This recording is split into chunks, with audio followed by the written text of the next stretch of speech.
Yang pwede mo na itanom. Tanong rin nga kay kagunungan. Pwede itanong diha, oy kasayang Ay ana. ko. Buwan mo po di ayan eh.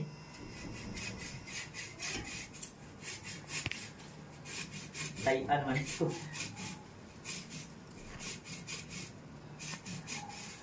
Inanta ka apa sa kamunggay. Sa una tagbo tag pamalit. Bakahan mo kagunungan.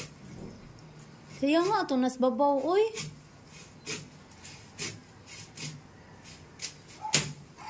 Oh yeah. Kuana bi kay ako na. Wala na isda pa no. Ha? Kuana bi kay akong kuano na saya nga pud ana oy. So, Daghan oh. Mga bawog naman guni siya. Gagmay kay siya ganang sanga ba niya. Mga bawog ra ba? kanin ko ano.